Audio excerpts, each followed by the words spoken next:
Hello everyone, I'm Vanessa. Nowadays, we often see the younger generation fighting hard, leaving their home, racing and dashing toward a better life for themselves and their families. Witnessing them beating against the current of peer competition, it seems unfair to say that they are intentionally neglecting the parents and leaving them uncared for. After all, they have tried their best to afford a bigger house and better living conditions for the parents. But is that all they need?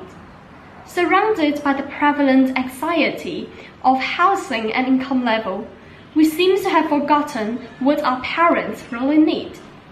Moving into the skyscrapers and exclusive communities, what they really need is social interaction. It may appear perplexing as I describe, and hard for us to perceive what our parents are really undergoing.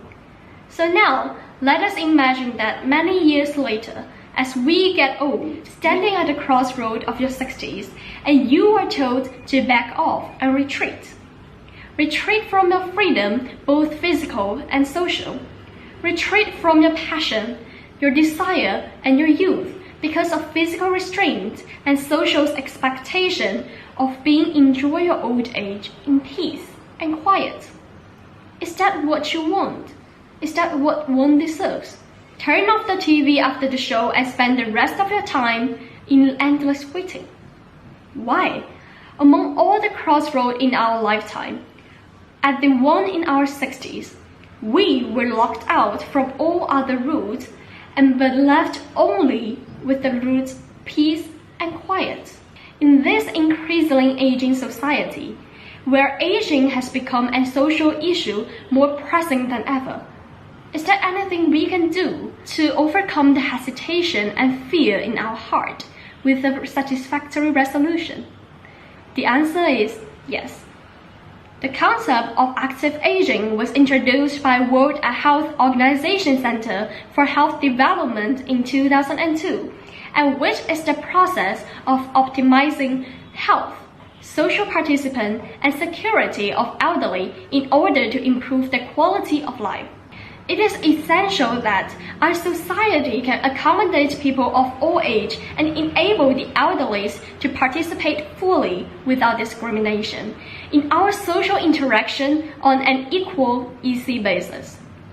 Usually, the biggest reason why people are afraid of being old is endless loneliness and the feeling of being a burden to the society.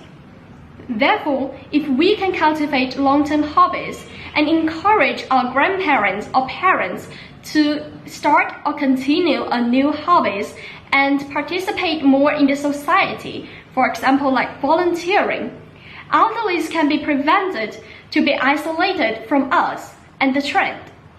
Fortunately, within my observation, I'm so glad and excited to see that more elderly are joining the array of active aging.